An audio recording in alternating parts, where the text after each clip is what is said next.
아멘. 우리 하나님께 영광의 박수를 올리겠습니다. 감사합니다. 네, 오늘도 수요일 저녁 하나님께 예배하러 나오신 성도님들을 주님의 이름으로 사랑하고 축복드립니다. 우리는 지금 사순절기를 보내고 있는데요.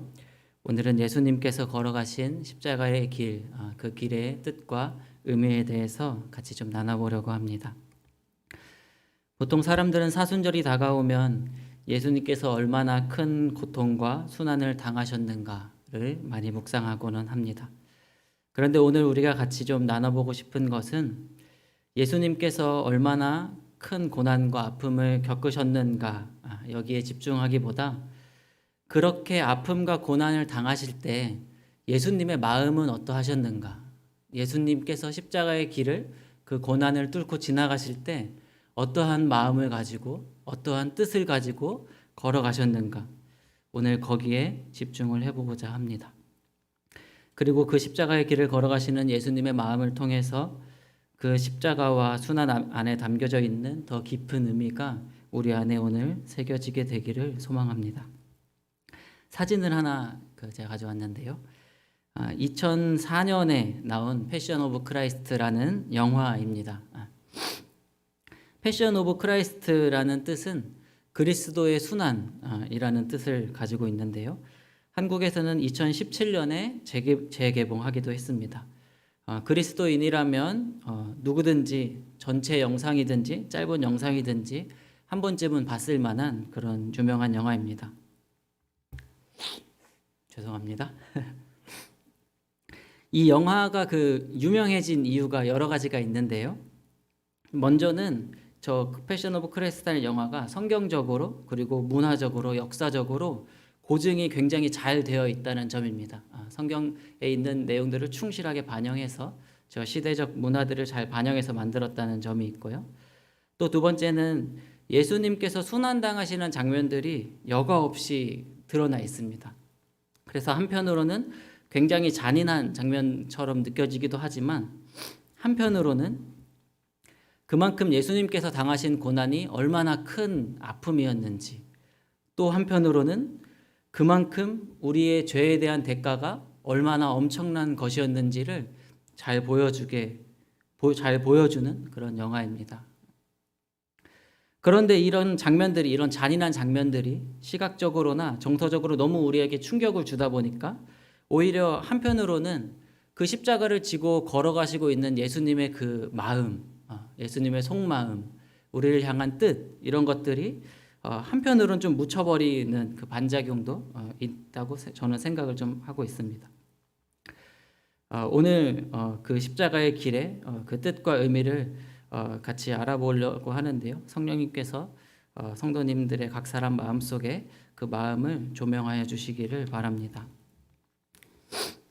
우리가 성경을 읽으면서 특별히 복음서를 읽다 보면 예수님의 말씀을 조금만 곰곰이 생각해 보면 예수님의 가르침과 예수님의 말씀 속에서는 이미 예수님은 십자가를 마음에 품고 이미 나는 어떻게 죽을 것인가, 나는 어떠한 길로 갈 것인가, 이것을 이미 마음에 품고 이제 가르치고 있다는 것을 우리가 알 수 있는데요. 오늘 본문 요한복음 10장 10절에서 11절 말씀을 제가 읽어보겠습니다. 도둑이 오는 것은 도둑질하고 죽이고 멸망시키려는 것뿐이요 내가 온 것은 양으로 생명을 얻게 하고 더 풍성히 얻게 하려는 것이라. 나는 선한 목자라. 선한 목자는 양들을 위하여 목숨을 버리거니와. 예수님께서 이렇게 말씀하셨습니다. 나는 선한 목자다. 선한 목자는 양들을 위해서 목숨을 버린다. 그러니까 나는 너희를 위해서 죽게 될 것이다. 나는 너희를 위해서 내 목숨을 버릴 것이다. 라는 것을 예수님은 이미 공생의 기간에 사역을 하시면서 마음에 품고서 가르침을 주시고 제자들을 키우셨다라는 말씀이시죠.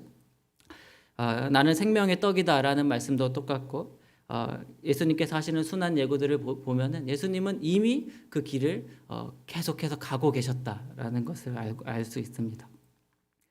목자와 양이 있다고 한번 생각해 봅시다. 목자와 양이 있는데 누가 더 중요할까요? 목자와 양 중에? 일반적으로는 양을 기르는 목자가 더 중요합니다.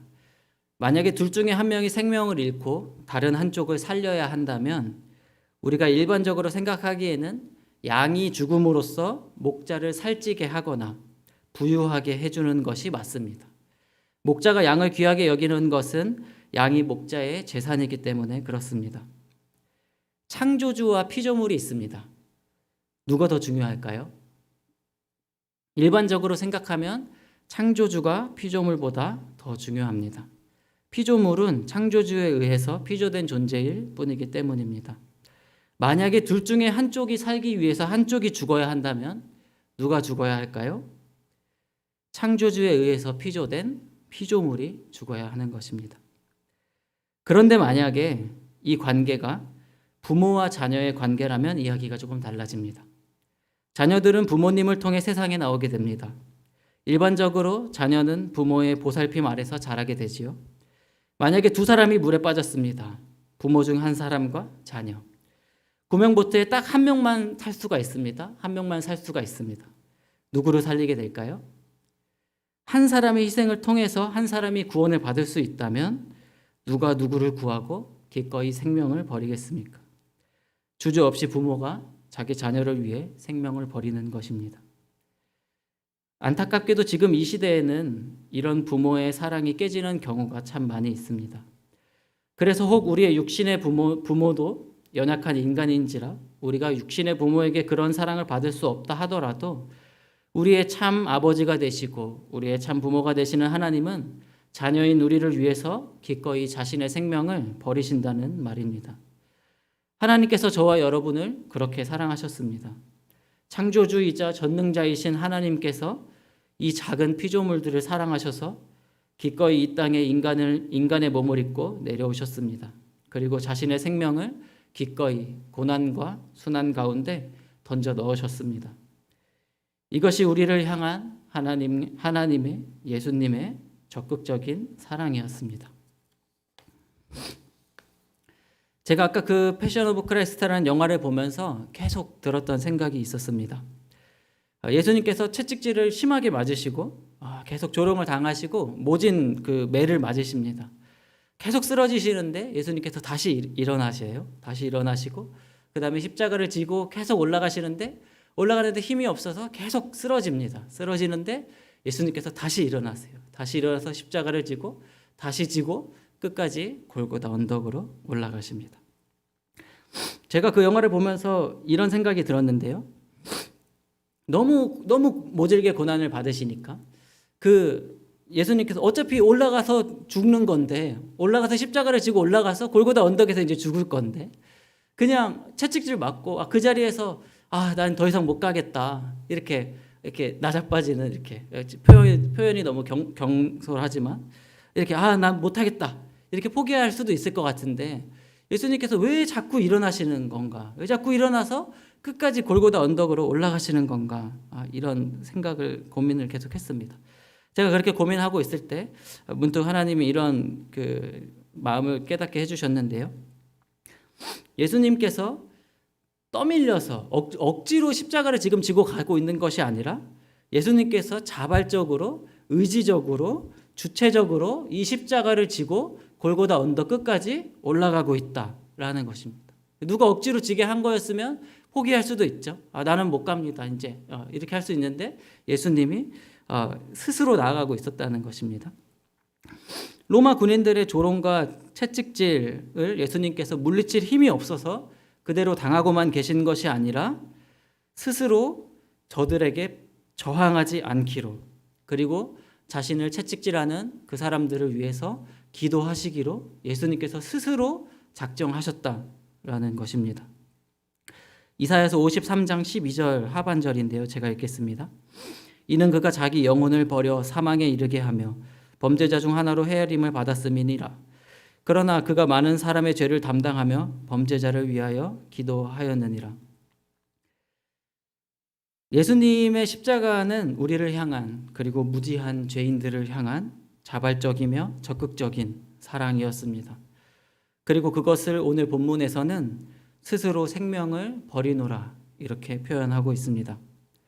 오늘의 본문 18절입니다. 이를 내게서 빼앗는 자가 있는 것이 아니라 내가 스스로 버리노라. 나는 버릴 권세도 있고 다시 얻을 권세도 있으니 이 계명은 내 아버지에게서 받았노라 하시니라. 이처럼 예수님은 겉으로만 보면 제사장과 서기관들에게 억지 누명을 쓰고 십자가를 지고 가는 것 같아 보이지만 사실 예수님의 속마음에서는 오늘의 본문의 표현으로 하면 누구보다 적극적으로 자신의 생명을 우리를 위해서 버리고 있다는 것입니다. 그렇다면 여기서 가장 중요한 질문이 있습니다. 왜 그러셨을까요, 예수님은? 예수님은 왜 이렇게 적극적으로 자신을 버리신 것일까요? 그 답이 여기에 있습니다. 여러분도 잘 아는 요한복음 14장 6절의 말씀인데요. 제가 읽겠습니다. 예수께서 이르시되 내가 곧 길이요 진리요 생명이니 나로 말미암지 않고는 아버지께로 올 자가 없느니라. 예수님께서 이렇게 적극적으로 고난과 순환 가운데 십자가를 향해 나아가신 이유는 예수님의 십자가 대속을 통해서만, 오직 그 길을 통해서만 우리가 하나님께 나아갈 수 있기 때문입니다. 죄로 인해 영원히 지옥에 던져질 수밖에 없는 당신의 자녀들을 살릴 수 있는 유일한 길이 그 길밖에 없었기 때문에 예수님께서 이 십자가의 길을 스스로 걸어가고 계시다는 것입니다.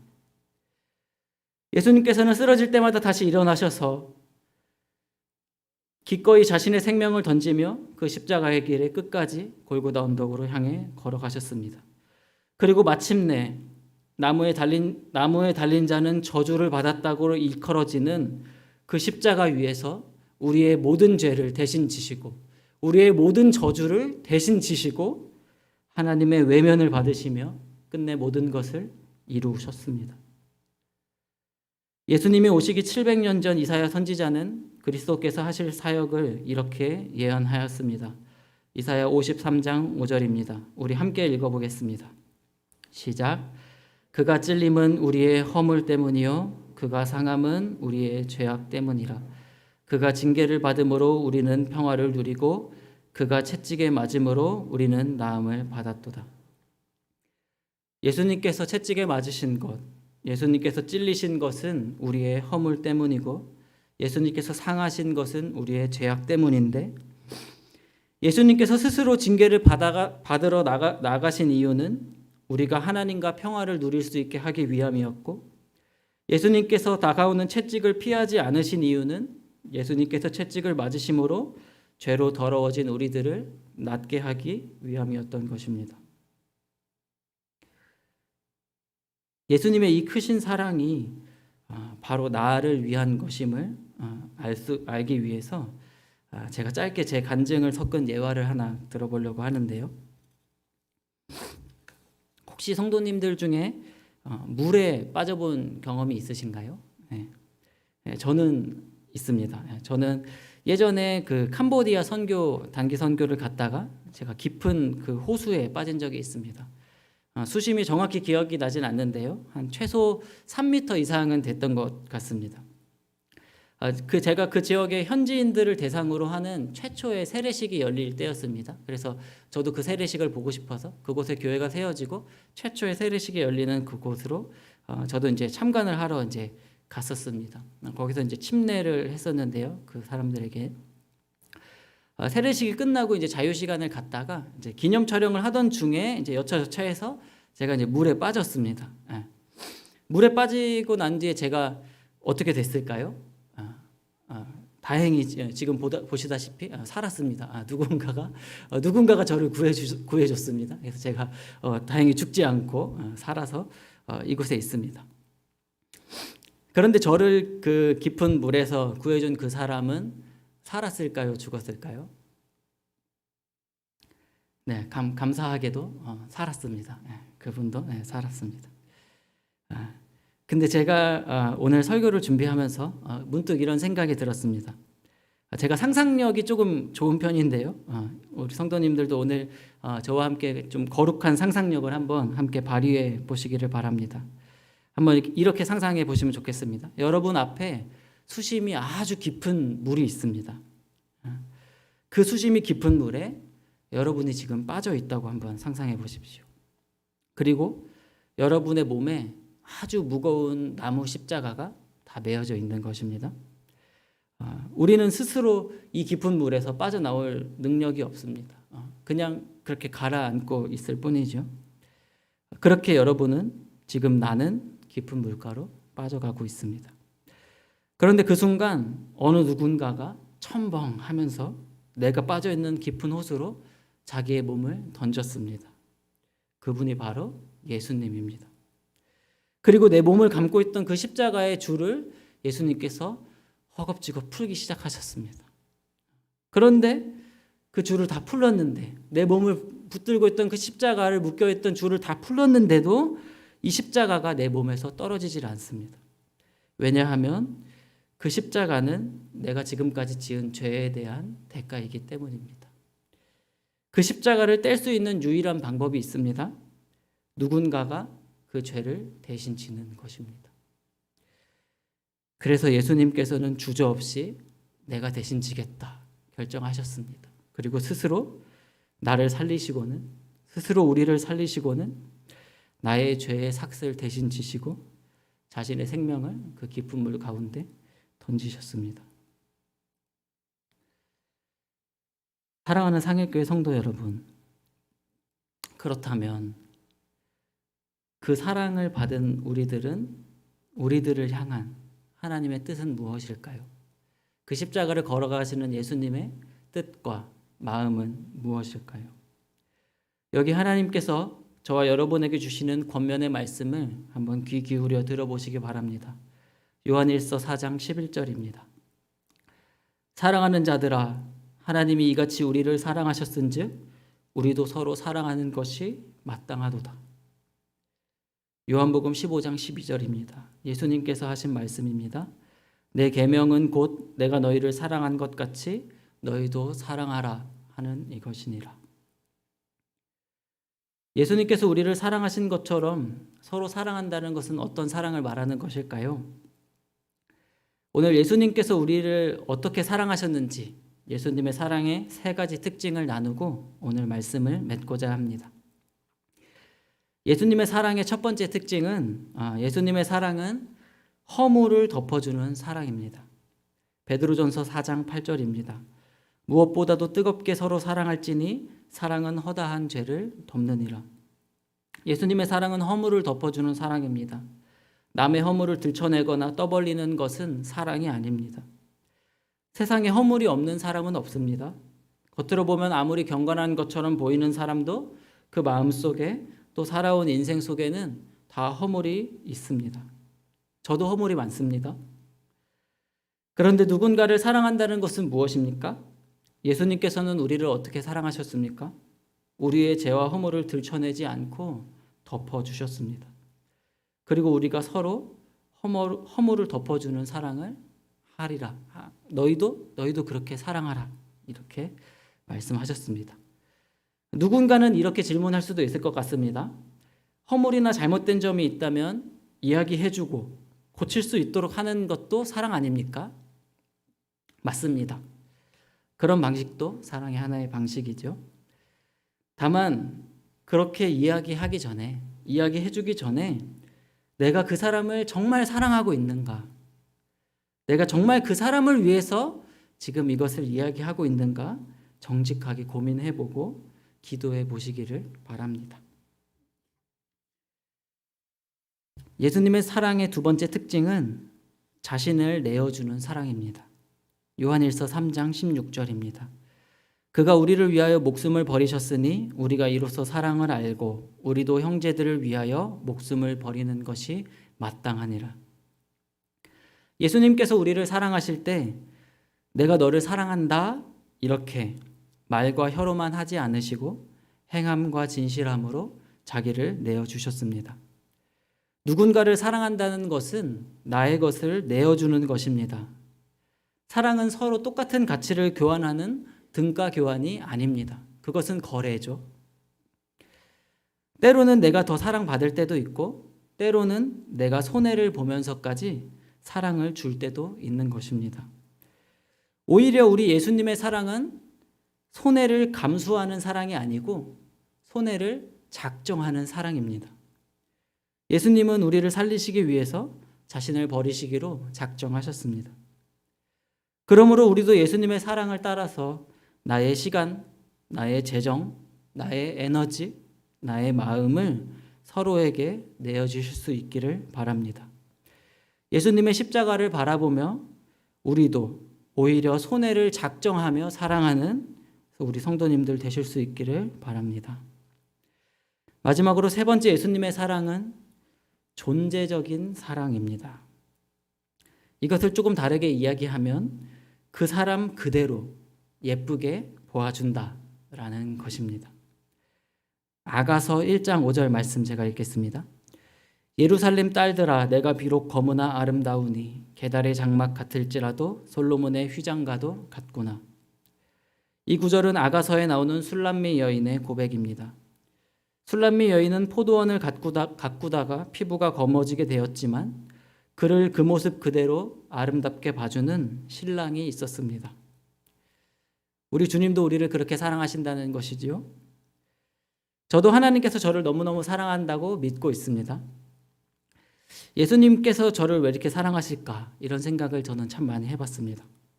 제가 성경을 열심히 보고 기도도 열심히 하고 교회 생활을 열심히 해서 주님이 저를 사랑하실까요? 만약에 제가 그러지 않았다면, 성경도 좀 대충 읽고 기도도 대충 하고 교회 생활도 그냥 했다면 주님이 저를 사랑하시지 않으셨을까요? 그렇지 않습니다. 예쁨 받을 만한 것이 있을 때뿐만 아니라 예쁨 받을 만한 것이 없을 때 예쁘게 봐주는 것, 그것이 예수님의 사랑입니다. 오히려 잃어버린 한 마리의 양을 찾아 나서가는 것, 아버지를 거역하고 집을 나간 탕자를 날마다 기다리는 것, 예쁜 것이 하나 없는데 예뻐해주고 사랑해주는 것, 이것이 예수님의 사랑입니다. 조건적으로 사랑하는 것이 아니라 존재적으로 사랑한다는 것입니다. 예수님의 십자가 고난을 묵상하는 사순절 기간입니다. 예수님이 얼마나 아프셨을까, 예수님이 얼마나 고통스러우셨을까, 이렇게 묵상하는 것도 참 귀하지만 십자가의 길을 걸어가시는 예수님께서 우리에게 진짜로 바라시는 것이 있다면 그것은 우리가 단순히 예수님의 아픔만을 묵상하는 것이 아니라 예수님이 나를 사랑하신 것처럼 나도 그렇게 서로 사랑해야겠다 하는 결단을 예수님께서 기다리고 계신 것입니다. 우리 주님께서 너무너무 사랑하시는 상일교회가 우리를 사랑하신 예수님의 사랑을 닮아서 서로 허물을 덮어주는 사랑, 서로 행함과 진실함으로 하는 사랑, 사랑받을 만한 모습뿐만 아니라 있는 그대로 예쁘게 봐주는 사랑, 이렇게 우리가 서로 사랑하는 상일교회 모든 성도님 되시기를 축복드립니다. 이 시간에 우리 같이 한번 기도하도록 하겠습니다.